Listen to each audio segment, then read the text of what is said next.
Return, O Virgin Daughter of Israel, to these your highways by which you went. Welcome to Reunion Roadmap, a place to discover the people and communities along the highway of restoration for Israel's House of Yosef. Reunion Roadmap is a B'nai Yosef North America production. Be our guest for the next hour as we meet the people of the emerging House of Yosef here in North America.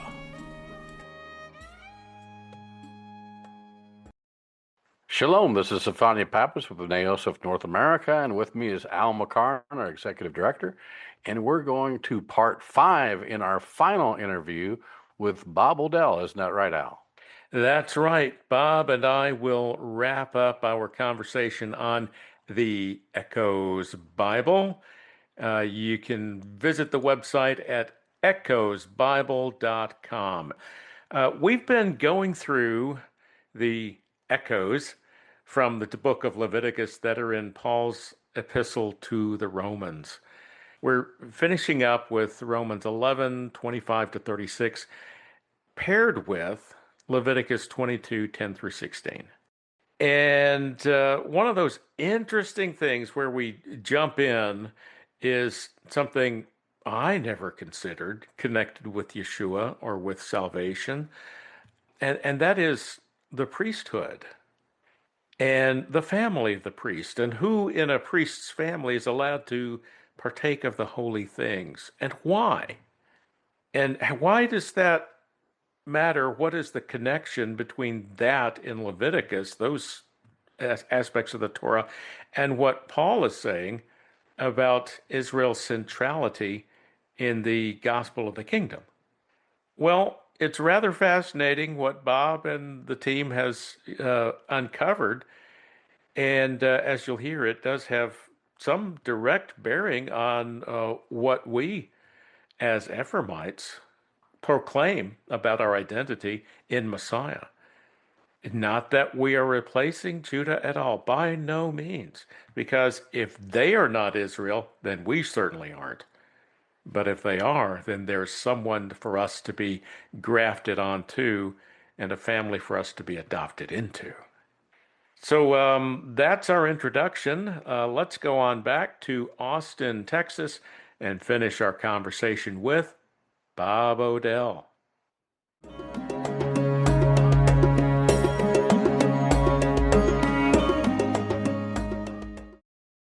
Okay, so tell you what, Al, when I'm going to read Leviticus again, when I get through to the echo, why don't you read the corresponding echo on the right side, and then we'll discuss it. So here's the first. Let's go through it again. No stranger shall eat of the holy thing. A foreigner living with the priest or a hired servant shall not eat of the holy thing. But if a priest buys a slave purchased by his money, he shall eat of it. And those who are born in his house shall eat of his bread. And the echo from Romans 11:25, a partial hardening has happened to Israel until the fullness of the Gentiles has come in. The Gentiles have no opportunity to eat of the holy things of the priesthood. They're not from Levi. They have no way, except if that priest buys a slave. If they come in as a slave inside the priest's household, guess what? They get to eat the holy things that the priest gets to eat. Isn't that incredible? That is incredible. And I have a couple of thoughts here. First of all, if we're taking the Ephraimite view here, we would understand that, half the nation of Israel, the house of Joseph, the 10 lost tribes who weren't Jewish, because Judah is the house of the Jewish people, but these who rebelled against David's grandson, Rehoboam, and who were cut out of the covenant, they were exiled from the land. They lost their identity. They were mixed with the peoples, and in essence became Gentiles. So this echo here, when it says until the fullness of the Gentiles has come, well, as I understand it, the only place where those words appear, fullness of the Gentiles, and an echo in the Tanakh, is in Genesis 48, where Jacob is blessing his grandson Ephraim, Joseph's son, and talks about the Melo HaGoyim. He shall become a multitude of the nations, a fullness of the Gentiles. So here, there's that partial hardening until these who have been cut out come back Right. with those that they've mixed with. Still, I think you're absolutely right on here, have no right to eat of the holy things unless they come back in a certain way. And here's the next part that sounds great, or that occurs to me.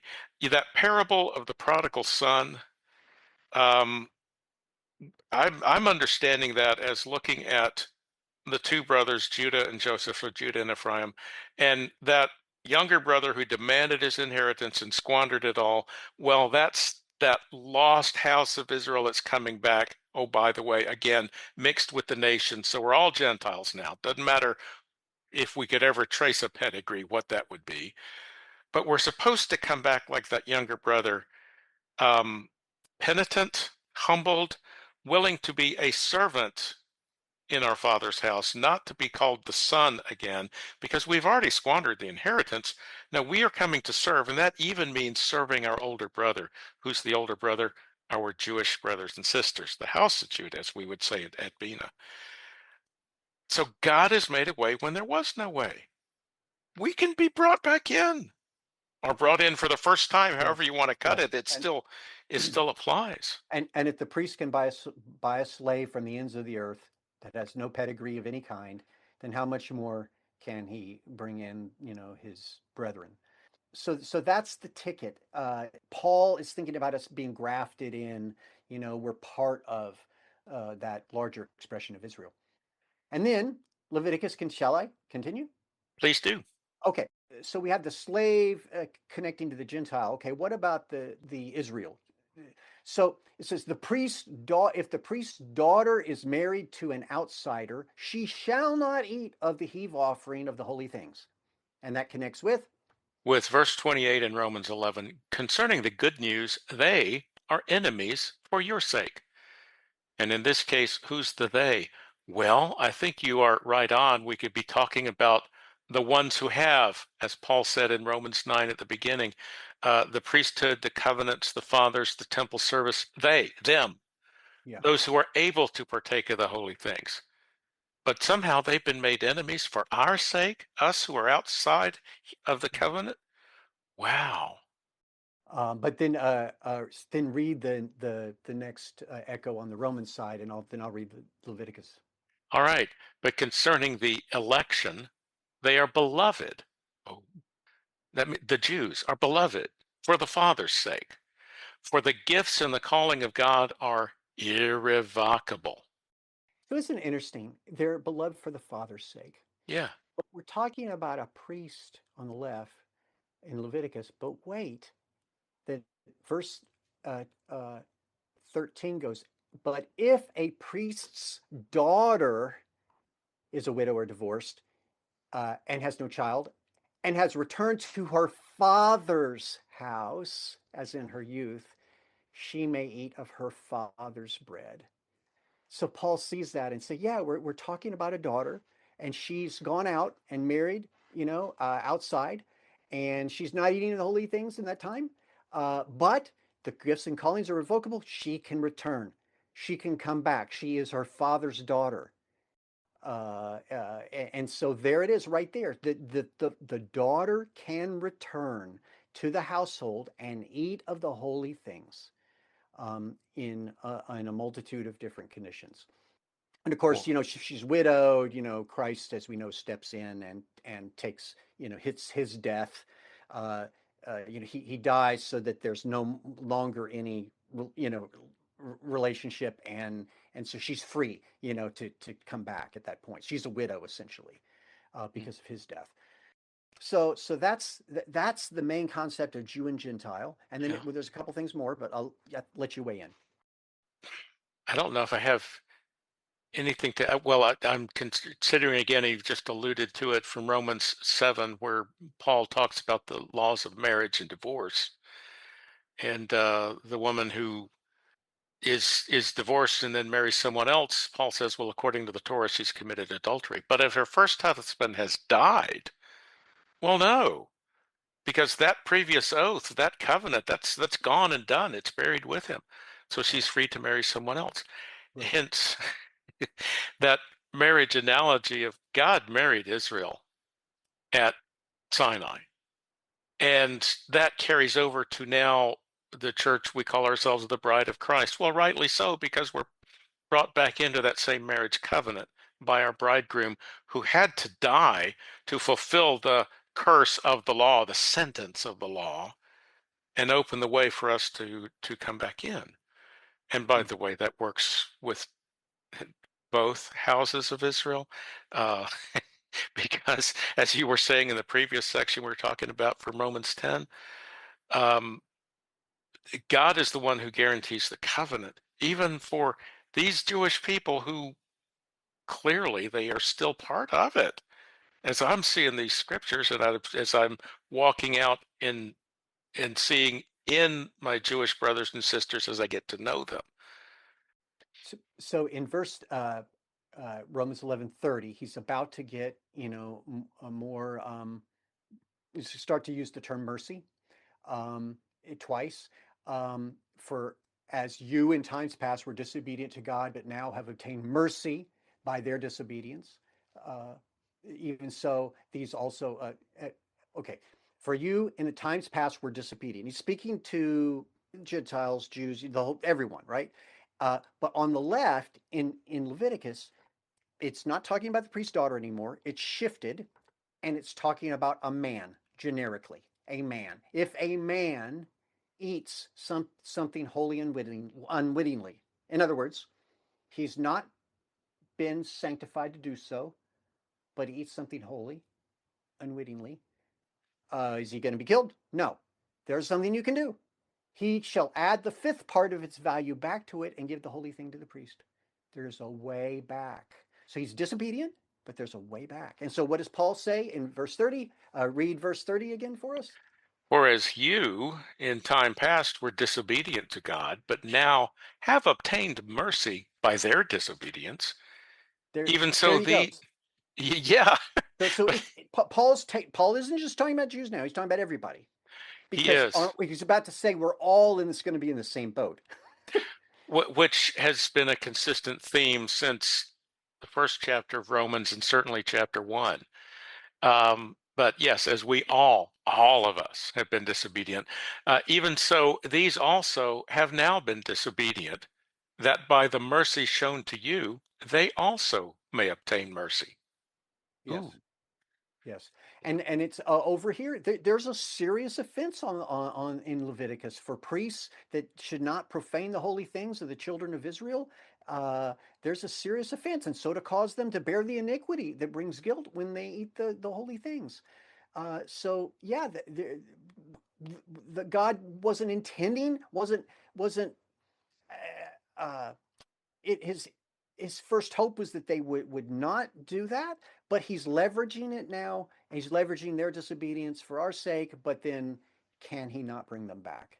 Of course he can. And so then in verse 32, Romans 11:32. Yeah. Okay. For God has bound all to disobedience, that he might have mercy on all. Wow.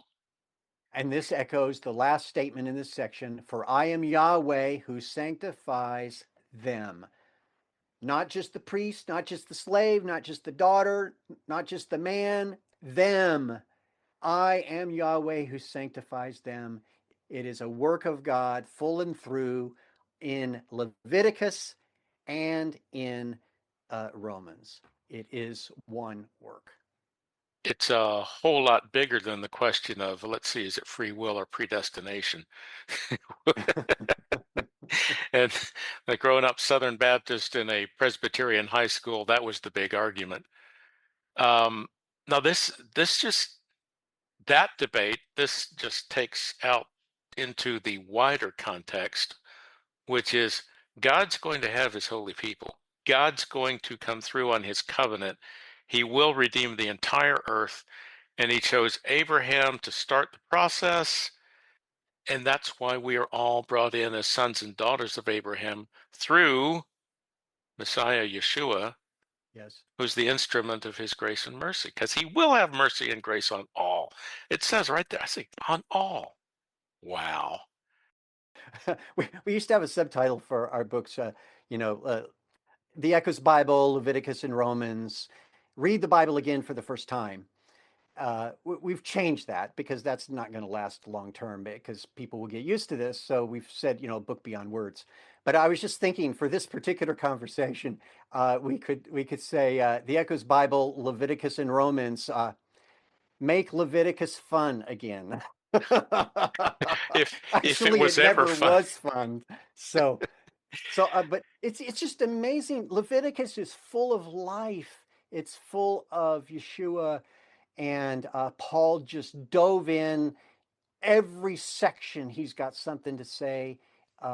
Everything is beautiful, and you know, Leviticus is just you know, I was with everyone else, and now I'm thinking, oh my goodness, could this be my favorite book actually? No, it's still Genesis, but Leviticus is moving up.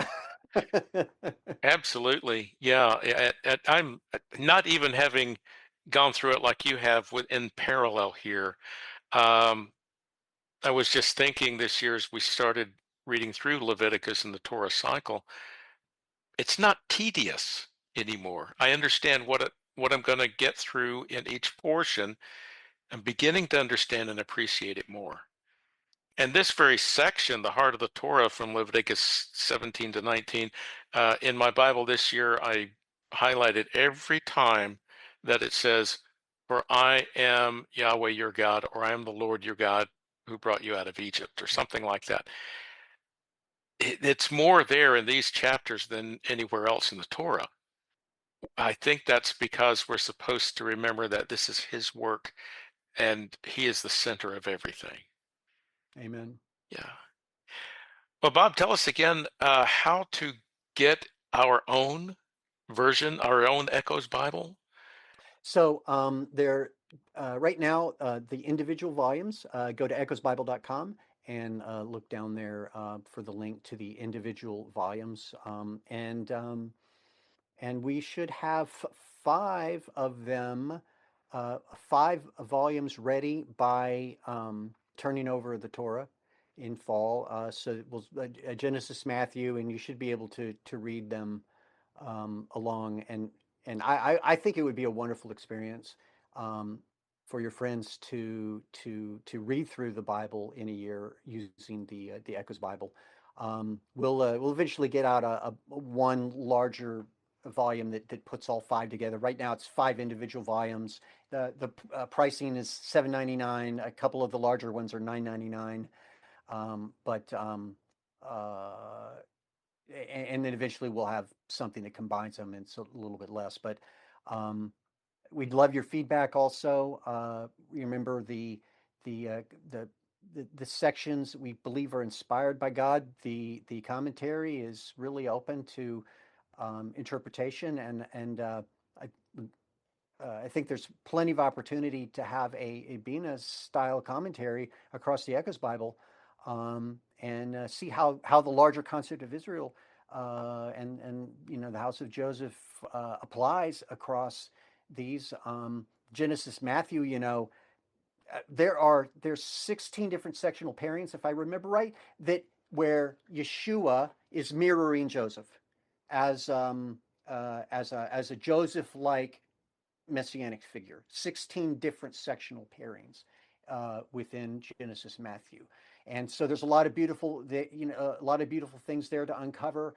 Joseph is now different for me. He's bigger and larger. He's more Christ-like than I saw before, and I'd seen a lot before. But that's what Genesis, Matthew will do, and that'll be the next one. Volume. So we got volume 3, which will be out in early July. And volume 1, Genesis, Matthew, should be out in late July of 2026, and the others will follow. Great. Well, echoesbible.com. And let me just encourage everyone. Bob's been talking about this for over a year, and if you could just see his face now, there is excitement in here because, you're onto something, Bob. You and Dr. Dave and everyone who was with you on the team. So I would encourage folks to check out echoesbible.com and see where the Lord will lead you as you do this deep dive into the scriptures. Well, Bob Odell, thank you for sharing this with us, and look forward to having you back later on as you get more volumes published and we find out how some of the feedback is coming.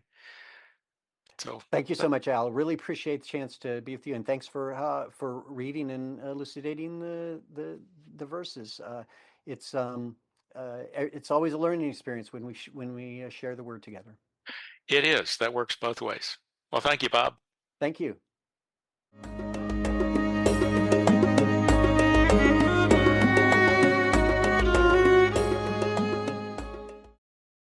From Ray Myers, this is Passover with the King. You can find more of Ray's music on Spotify at Under the Talit.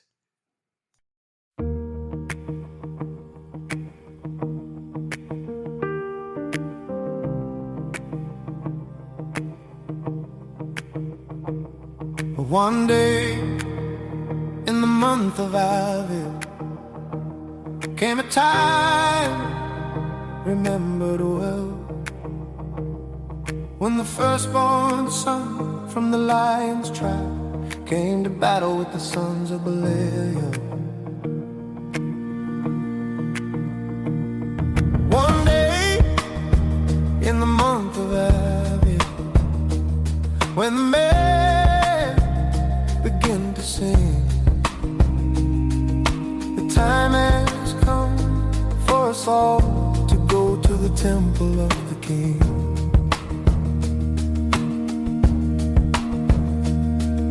There in the middle of his people he stands, teaching and seeking out the long lost tribes. His lambs will soon be found. Daylight comes and good men sing, heaven help me.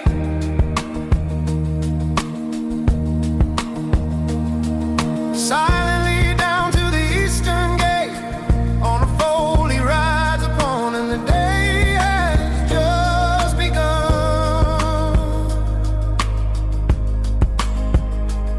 One day in the month of Aviv came a time remembered well,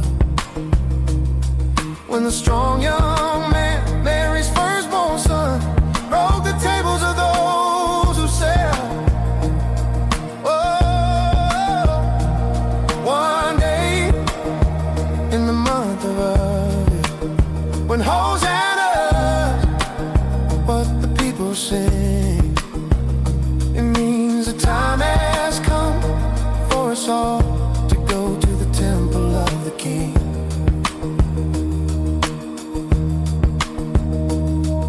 He prays in the garden with blood-stained hands, heaven help me.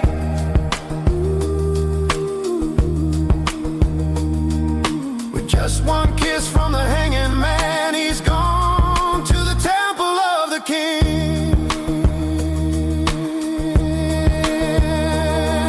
Far from the temple overlooking the world, we were hoping and wondering, thinking back to the stories he's told of what we are going to see. On the tree stretched out to Eloi, he cries, Lama Sabachthani. We all see by the shine in his eyes that the answer has been found.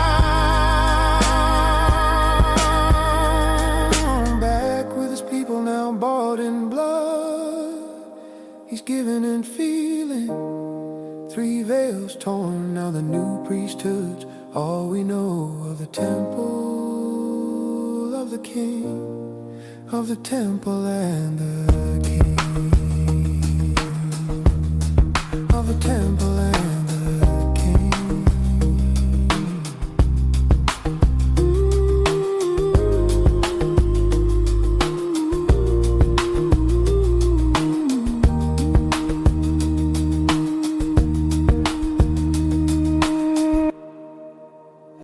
Shalom, everybody. Welcome to the mid-rush portion of Reunion Roadmap. This is David Jones, and with me today is Barry Phillips. Shalom, brother. Shalom, David. You know, I've recently had a subject come up that I honestly never really looked a lot at.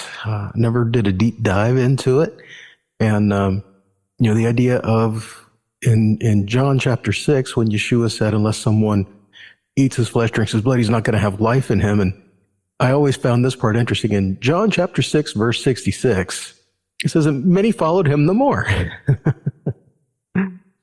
Yeah. And you know, I understand. Yeah, that is a hard saying. What's really going on here? And of course, looking at it from the lens that we have, we would tend to believe that he is relating this to Pesach and the last supper. Then him saying, you know, this is my body that is given for you, that is broken for you. This is my blood, you know, kind of equating it to that. But I honestly didn't give much thought about what the hearers at that time were really thinking when he said that. I mean, I understand that's pretty difficult to comprehend and understand, but I think you and I both are really big proponents of put things in their proper context. Sure, absolutely. So if we take John 6 and go back and put it in the context of everything else that was happening at that time and happening around, I think it could kind of give us a better idea on what was really going on. So if we could kind of go back and take a look at what was happening, Pesach was coming up. So this is one thing to consider. At the time of this chapter, Passover was coming up. It had not been here yet. And but everyone would have been thinking about it, preparing for it. So we have that. And then we have the whole idea that this whole crowd followed Yeshua across the sea after he had just fed a whole bunch of people. He had just fed 5,000. And so now they're already thinking about being fed, thinking about food, thinking about Passover coming up, thinking about all these things. They would be relating to this. So I think Yeshua is really good at using things that we're already thinking about to make his point. I mean, does Yahweh ever speak to you in a way about along the lines of something you're already thinking to get your attention? Yah speaks to me in a way sometimes, David, I don't know how, we weren't even starting the conversation. I've even had him to start in the middle of a conversation and realize I didn't know we were having a conversation.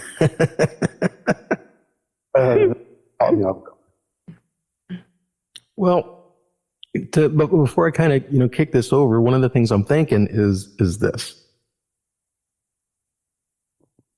Yeshua makes a point to say that you're coming after me not because you saw the signs, but because you ate the loaves that were filled. So he's kind of calling him out a little bit and saying, you're following me not because of who I am, but because of what you think I can give you. Yes. And then he says that don't work for the food that perishes, but what remains to eternal life, what leads to eternal life. So he's already taking a physical thing and putting that in a spiritual context. He's already trying to shift their mindset a little bit into beyond the natural physical things and say there's deeper meanings behind here. What you're working for, what you're striving for, this will all perish, this will all go away. Strive for eternal things. And he even mentions in like manna, they ate manna in the wilderness. Now that was a supernatural provision. They had it for 40 years, but it only lasted a day. And so he's kind of calling him out on that too, saying, look, they had the manna, but everyone who ate the manna died. The manna only lasted for a day. It was a provision from the Father, but it was only for that time. And receiving the word there, receiving the manna there, they praised Yah for it until they didn't. But Yeshua is saying, this, what I'm giving you, will go beyond today. It will last forever. And so he's giving the mindset switch between physical and eternal. Mm-hmm. So what are we to do with this reaction that they were having, to saying that they walked away from him, they stopped following him, saying this thing is just too hard. I mean, we cannot eat someone's flesh and drink the blood. I mean, think about what they would have thought. I mean, they were upholding Torah here. Their reaction is not absurd. They were saying, no, we cannot eat flesh, we cannot drink blood. And Yeshua wasn't telling them to. He was trying to change their mindset about what they're receiving into them, into a spiritual manner. So there is a couple different avenues that we can go down here. Barry, where do you think we should start with this?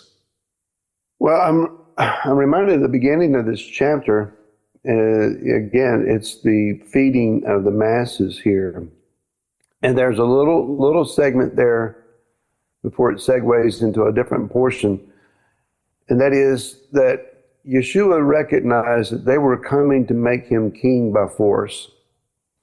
Anyone that can put food in our mouths and fill our bellies, which we take for granted. I mean, we go through a drive-through and get anything we want about any day we want. And these people, food was not a given. If you had not prepared, if you did not have means, which many of them didn't have, you could go a long period of time between meals. And here's somebody that not only fed over 5,000 men plus women and children, but had food left over. And he did it by the working of his hands. He did it right in front of them. So let's make this guy king and we'll eat free every day and never hungry again. Yeshua withdrew from them. Because if a man can make you king, a man can unmake you king. The moment they made him king and he said, no more free food, he'd have had a rebellion on his hand. The thing is, he is king, but not in this season. At least not in the role that they imagine. There may be an also imagining if he can make food appear, he can make Rome disappear. That's a good thought. So they're coming to him to push the issue. You gave us bread yesterday as a basic concept. And Moshe, he gave them bread on a daily basis. Hint, hint, hint. Mm-hmm. Can't you do that? And if Yeshua had said, well, what food do you have here? I got a piece of beef. We're going to all eat steak today. It's what man was willing to identify him as. And they were looking for physical need satisfaction. Yeshua was pointing them to something much more profound. And a case similar in point is the woman at the well. If you knew who I was, you would ask for me to give to you water that is living water. And she's looking like, what well do you want to draw this from? I want some of that water so I don't have to ever be thirsty again. People tend to think about physical realm satisfactions and needs resolved when Yeshua is trying to point them somewhere deeper and more profound that is a greater revelation of himself than a need meter. That oftentimes is where we tend to focus, meet my need. I need healing. I need a car payment. I need my lights to stay on. I want a new something. And we're going to him saying, help me get it, help me get it, help me get it. And Yeshua is wanting to be more than a need supplier. He wants us to be hungry, needing of him. We miss that point way too often. We do. You mentioned the woman at the well and the living water, and kind of tying that into here we have the eating flesh, drinking the blood, and tying this into the living water. I like how you did that because it makes me think of Isaiah where Isaiah calls the thirsty to come to the waters and eat what is good, to hear and live. In this context, I mean, even here, Isaiah is equating to come and eat and come and drink as wisdom. It's as receiving the word from Yahweh. So when Yeshua uses this, he's really not using new terminology or a new thought or something like that. In John 6:35, he says, I am the bread of life. Whoever comes to me will not be hungry, and whoever believes in me will not be thirsty. So again, here he's saying, if you come to me, you won't be hungry, and believe in me, won't be thirsty. He's telling them to come and drink. He's relating the coming to me to the bread, and the believing in me to the wine. He's saying this, putting this back in the spiritual light. So he who believes in me has eternal life. This is how we come to him. And so I think he's using their current situation and their current thoughts, and even how he does kind of call them out a little bit on that, saying, tying that back into Deuteronomy chapter 8. He's saying that he allowed you to go hungry so that he could give you manna, so that you would know if you love the Lord your God or not, or if you will keep his commandments or not, if you will do the manna as he says. So the manna itself, it was a provision from Yahweh. That was a test. Do we love Yahweh for who he is and he provides, or do we love him for the provision? Do we love him for what we think he can give us? And I believe we see that thread going through here as well. And like you mentioned, not just tying into the spiritual aspect of it, but a physical, the kingdom in Rome and the political things. Are you going to deal with all these now? He was calling them to a higher level on that. He was calling them into their salvation here. You have to have eternal life, and you have to come to me and receive. And I'm not living water. I'm going to give you that. Yeshua intentionally provoked them. Eat my flesh, drink my blood. I mean, to the most simple of minds, he wants us to actually devour his physical being. What is the matter with him? We're not cannibals. Obviously, Yeshua is not advocating as such. I mean, it's grossly anti-Torah, but he is saying to them, and he spelled this out, eating this bread is to believe, and drinking this blood is the covenant of belief. I mean, this is Passover season that we're dealing with here. The blood of the lamb on the door, eating the lamb inside. They actually ingested it, and the blood was applied. I mean, those concepts should not have been far from their minds, but they were allowing their bellies to determine their revelation. And you can't do that. Even in the context of he's telling them about their covenant life here and where their mind and focus should be. Covenants were cut, but then included a covenant meal, did it not? It did. So when they made covenant, wouldn't it make sense that he would put this in the aspect of relating to food? I mean, Moshe, when he made covenant with declared the covenant with Israel, he made the peace offerings and the burnt offerings, and then there was a covenant meal that was established there by Moshe, Aaron, Nadav, Abihu, and the elders up on the mountain. And and Avram, he'd go between the pieces, and the pieces were, I would venture to say, the pieces were cooked by the flaming torch and the furnace that went between them. Thought about that, yeah. And so, I mean, there's a covenant meal involved in that. So I believe Yeshua in there as well is relating to the covenant that he is ratifying when he tells them, this blood is given to you for the covenant. We need to put that in the context of receiving life and being sealed and confirmed in the covenant that he has for us. Mm. So when he speaks to us, we need to understand the context of which he is speaking to us and not assume that we have correct understanding. Always ask a clarifying question. Always important.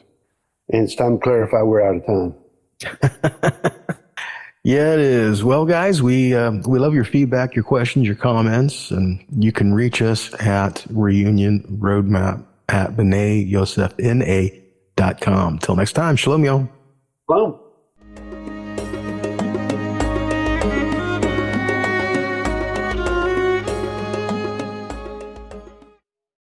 Here's the Exodus Road Band with Heart of the Matter from their album Heart of the Matter, available at exodusroadband.com.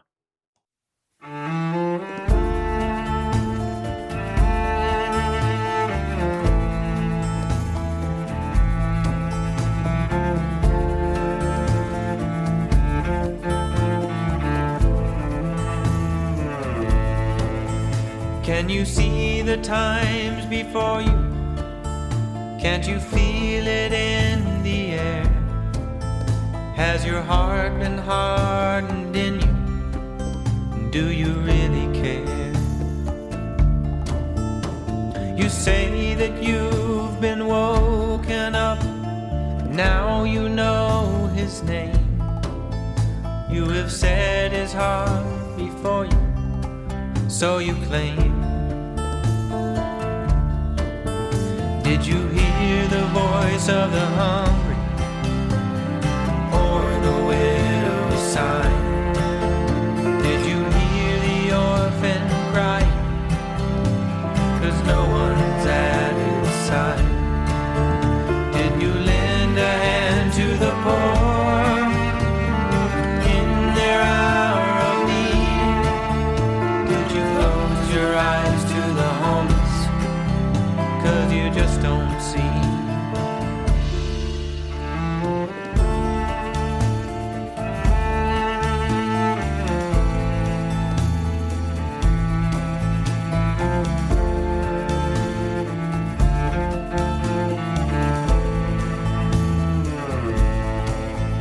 Can you see these things before you? Is it all in your head? Have you hardened your heart to the stranger or the sick in bed? You say you clothe the naked with the words that you speak. You have said this before your heart, but slow to your feet.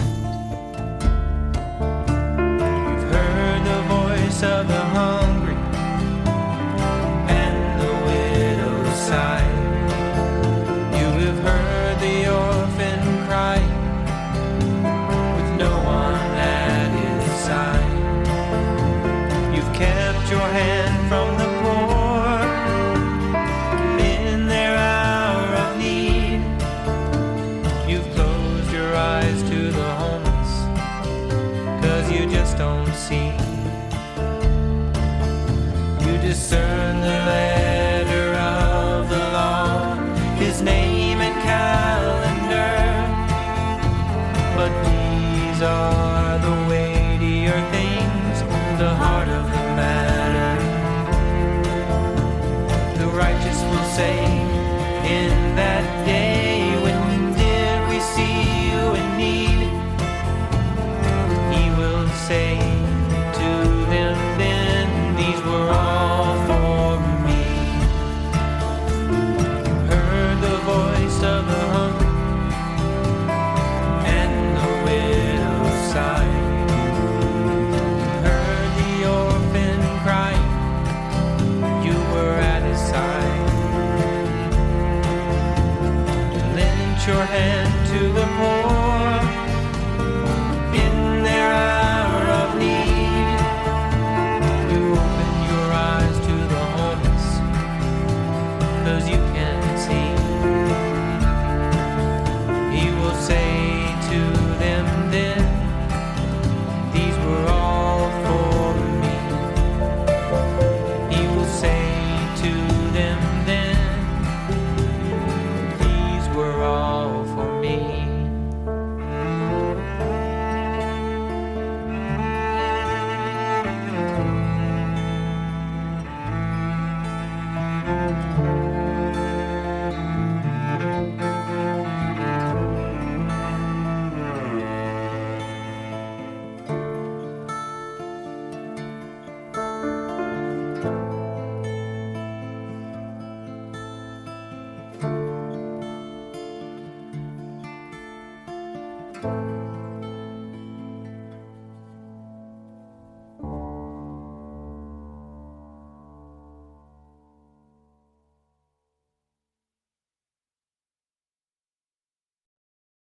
Well, that was the Exodus Road Band, Heart of the Matter, from their first album. It's been around a while, and I hope that the prayers uttered in that piece have borne fruit. I believe they have. We also heard from Ray Myers, Passover with the King, and that was a great introduction to the Midrash, which Barry and David called "Eat My Flesh, Drink My Blood." Which, Tefania, that's a commentary on John 6:66.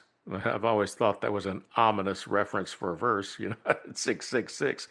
But what stood out to you and what our elders were discussing?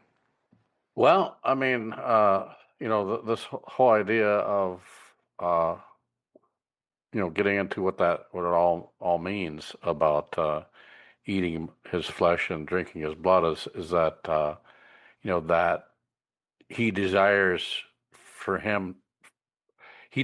himself to be all in all in us. And what does that mean for us? That means we have to be willing to allow him to take control of our lives and be that all, that who is in all. Yeah, I think that's a good way to look at it. Obviously, Yeshua did not mean this literally. Yes.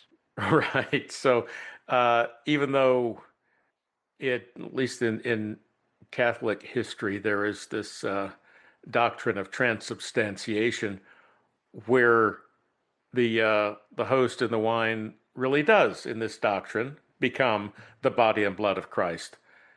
No, I don't think so. Because Yeshua is speaking figuratively. Yes. And, I'm reminded of a mama or a grandmama talking about a brand new little baby and says, "Oh, I could just eat you up." Well, she's not speaking literally, is she? No, it gets to what you had just said of that little baby is like, oh, that little one is everything now. It's so precious. Yes. And for a new mother, oh, this is the center of my existence. This is my life. Well, that's what he is. Yes. And it gets to, you can't get around the dying God. Mm-hmm. And that's from C.S. Lewis's autobiographical book, Surprised by Joy. Mm-hmm. Back in the 30s, Yes. when he's working through his atheism and he's talking to another atheist, and the quote is, "Rum thing about the dying God, it must be true." Well, yeah, it is. So eat his flesh, drink his blood. Yeah, it is. Our Savior did take this penalty on our behalf, right? Yes. And, I praise God for the message of our inclusion in the covenant, our identity as sons and daughters of Abraham. But what I learned in Baptist Sunday school is still true, and it's the core of that identity. Yes. So that's what I took out of this. Mm-hmm. Yes. Now, and that's where we're going to have to leave it right now, because we are out of time once again. But do come to our website, please. It's BneiYosefNA.com, BneiYosefNA.com. There are ways you can become an affiliate of B'nai Yosef North America, and you can start it right there on our homepage. You can also check out our resources and click that donate button if you're so moved. We would be honored to partner with you. So on behalf of Tefania Pappas, Barry Phillips, and David Jones, this is Al McCarn. Shavua Tov. Thank you for joining us on the Reunion Roadmap, a production of B'nai Yosef North America. Please come back next week for another visit with the people of the emerging house of Yosef here in North America.